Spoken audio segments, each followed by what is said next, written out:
Sindh assembly میں press conference کرتے ہوئے مشیر اطلاعات سندھ مرتضی وہاب نے کہا کہ وزیر اعظم عمران خان کو شوگر کمیشن نے ایک مرتبہ بھی نہیں بلایا۔ ایکسپورٹ کی اجازت وفاقی کابینہ نے دی۔ وفاقی کابینہ وزیر اعظم پاکستان کی سربراہی میں ملی اور 6 دسمبر کو اس بات کی منظوری دی گئی۔ وفاقی حکومت یا وفاقی کابینہ نے یہ منظوری ای سی سی کی سفارش پر کی۔ ای سی سی کس کا ادارہ ہے؟ وفاقی حکومت کا ادارہ ہے۔ اور ای سی سی نے سفارش کس کی پہ کی؟ Ministry of trade and commerce کی گزارش پہ۔ Ministry of trade and commerce کا منسٹر انچارج کون ہے؟ عمران خان صاحب ہیں۔ پیرا نمبر 233 میں کہہ رہی ہے کہ ایکسپورٹ کی وجہ سے چینی کی شارٹیج ہوئی، قیمتوں میں اضافہ ہوا، جس کی وجہ سے لوگوں نے انڈیو ایڈوانٹیج لیا اور پروفٹس کمائے۔ عزت مآب وزیر اعظم عمران خان صاحب کو شوگر انکوائری کمیشن میں کبھی بھی بلایا نہیں گیا۔ انہوں نے کہا کہ وفاقی کابینہ نے ای سی سی کی سفارش پر چینی ایکسپورٹ کی اجازت دی۔ منسٹری آف کامرس نے 1 ملین ٹن چینی کی ایکسپورٹ کی سفارش کی۔ خود شوگر انکوائری کمیشن کہہ رہا ہے کہ ان 11 ماہ میں قیمتیں بڑھنے کی وجہ سے 40.5 ارب روپے 40.5 بلین روپیز لوگوں نے کمائے۔ 40.5 بلین روپیز کا ٹیکہ پاکستان کی عوام کو، 22 کروڑ عوام کو ٹیکہ لگائے یہ 11 ماہ میں۔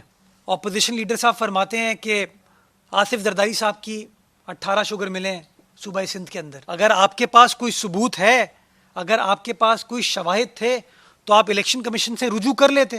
وہ الزام تراشی کی سیاست میں کہتے ہیں یار ہم سے 3 ارب کا سوال نہ پوچھو، ہم تم سے 26 ارب کا سوال پوچھیں گے۔ اور 26 ارب جو کہ 7-8 سال میں سبسڈی دی گئی۔ کیوں سبسڈی دی گئی؟ کہ ہم ایک ایگرو بیسڈ اکانومی، ہمیں اپنے فارمر کا خیال ہے، فارمر کے لیے وہ سبسڈی دی گئی۔ مرتضی وہاب نے بتایا کہ شہزاد اکبر نے کہا کہ وزیر اعظم نے سبسڈی نہیں دی، صرف ایکسپورٹ کی اجازت دی، لیکن شہزاد اکبر نے پریس کانفرنس میں سندھ حکومت کے کسی سوال کا جواب نہیں دیا۔ شہزاد اکبر صاحب نے ہفتے کو لاہور میں ایک پریس کانفرنس کی۔ اس پریس کانفرنس میں انہوں نے سندھ حکومت کے جتنے بھی سوالات تھے ان میں سے کسی کا جواب نہیں دیا، کسی کا۔ انہوں نے مناسب ہی نہیں سمجھا کہ کیوں سندھ حکومت کا میں جواب دوں۔ لیکن ہاں انہوں نے ایک بات کا اعتراف کیا جو بڑا امپورٹنٹ ہے۔ انہوں نے کہا وزیر اعظم پاکستان نے کوئی سبسڈی نہیں دی، وزیر اعظم پاکستان نے کوئی سبسڈی نہیں دی، بلکہ وزیر اعظم نے صرف ایکسپورٹ کرنے کی اجازت دی۔ اور اسی جملے میں آگے وہ تصحیح کر گئے اپنی کہ وہ وزیر اعظم نہیں، وہ ای سی سی نے کی۔ یہ کہتے ہیں نا کہ وفاقی حکومت نے سبسڈی نہیں دی۔ وہ سبسڈی کیوں نہیں دی؟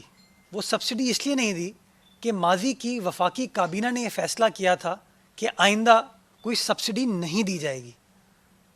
یہ ان کا کوئی کارنامہ نہیں ہے۔ ہمیں کہتے ہیں 3 ارب کا سوال نہ پوچھو ورنہ ہم 26 ارب کا سوال پوچھیں گے۔ ماشاءاللہ حکومتیں وربل انفارمیشن پہ چل رہی ہیں۔ پنجاب حکومت نے 6 تاریخ کو فیصلہ کیا، آفیشلی اس کو کنوے نہیں کیا گیا، وربلی کنوے کیا گیا۔ کون وربلی کنوے کر رہا ہے؟ کون؟ یہ سوال ہے۔ اور جب کمیشن نے وزیر اعلیٰ پنجاب عثمان بوزدار صاحب سے سوال پوچھا اس 6 دسمبر کی میٹنگ کے بارے میں، تو بوزدار صاحب کہتے ہیں ایسی کوئی میٹنگ ہوئی نہیں۔ تمام لوگ نون لیگ کے، پیپلز پارٹی کے، ان سے ہم ماضی کا حساب لیں گے۔ ہم سے پوچھ رہے ہیں، پنجاب حکومت سے پوچھ رہے ہیں 3 ارب کی سبسڈی کے بارے میں، جو انہوں نے ماضی میں 26 ارب کی سبسڈی دی ہے، جو 26 ارب کا انہوں نے ٹیکہ لگایا ہے قومی خزانے کو، اس کا ہم ان سے حساب لیں گے۔